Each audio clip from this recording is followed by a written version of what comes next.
I'm talking about the kind of diplomacy that's going to end the destruction of your country. Yes, but if you are not Mr. President, with respect, I think it's disrespectful for you to come into the Oval Office and try to litigate this in front of the American media. Right now, you guys are going around and forcing conscripts to the front lines because you have manpower problems. You should be thanking the President for trying to bring an end to this conflict. Have you ever been to Ukraine that you say what problems we have? I have been to. Come once. I've actually watched and seen the stories, and I know what happens is you bring them on a propaganda tour, Mr. President.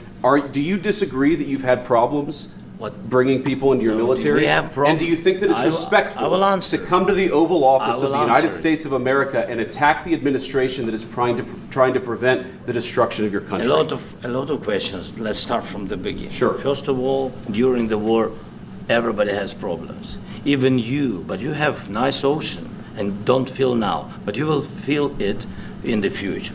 God bless. You don't know that. God bless. You don't God know bless. That. You will not have a war. Don't tell us what we're going to feel. We're trying to solve a problem. Don't tell us what we're going to feel. I'm not telling you. Because you're in no position to dictate that. Remember this. You're in no position to dictate what we're going to feel. We're going to feel very good. You will feel influence. We're going to feel very good and very strong. You will feel influence. You're right now not in a very good position. You've allowed yourself to be in a very bad position, and he happens to be right about it. From the very beginning of the war, you're not in a good position. You don't have the cards right now.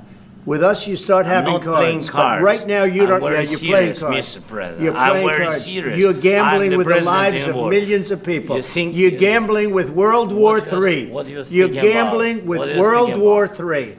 And what you're doing is very disrespectful to the country, this country. That's back to you. Far more than a lot of people said they should have. Have you said thank you once? A lot of times. No, in this entire meeting, you said thank you. Even today. You went to Pennsylvania and campaigned for the opposition in October. Offer some words of appreciation for the United States of America and the President who's trying to save your country. Please, you think that if you will speak very loudly about the war, you can... He's not speaking loudly. He's not speaking loudly. Your country is in big trouble. Can I answer? Wait a minute. No. You've done a lot of talking. Your country is in big trouble. I know. You're not winning. I know. You're not winning this. You have a damn good chance of coming out okay because of us. Mr. President, we are staying in our country, staying strong from the very beginning of the war. We've been alone, and we are thankful. I said thanks you haven't been in this alone. cabinet, you and not only alone. in this cabinet. We gave you, through the stupid president, $350 billion. You voted we gave for you your military equipment, and you men are brave, but they had to use our military. What about if you didn't have our military equipment, if you didn't have our military equipment, this war would have been over in 2 weeks. In 3 days, I heard it from Putin. In 3 days. This is something maybe new. Less. In 2 weeks, of course, yes. It's going to be a very hard thing to do business like this, I tell you. Just say thank you. I said a lot of times thank you to American people. Except that there are disagreements, and let's go litigate those disagreements rather than trying to fight it out in the American media when you're wrong.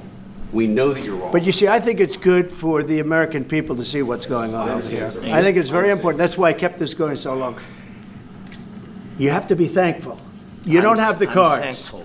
You're buried there. Your people are dying. I can tell you you're again, running low on soldiers. Listen, you're running low on soldiers.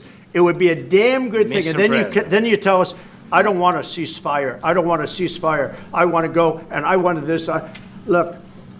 If you could get a ceasefire right now, I tell you, you take it so the bullets stop flying and your men stop getting killed. Of course, we want to stop the war. But you're saying you don't want a ceasefire. But I said to you, I want a ceasefire. With guarantees. Because you'll get a ceasefire faster than an agreement. Ask our people about ceasefire, what they think. That wasn't with me. That wasn't with me. That was with a guy named Biden, who was not a smart person. That was with Obama. It was your president. Excuse me. That was with Obama, who gave you sheets, and I gave you javelins. Yes. I gave you the javelins to take out all those tanks. Obama gave you sheets. In fact, the statement is Obama gave sheets and Trump gave javelins. You got to be more thankful, because let me tell you, you don't have the cards. With us, you have the cards. But without us, you don't have any cards. One more question to Mr. Vice President. I'm sorry. Going to be a tough deal to make, because the attitudes have to change.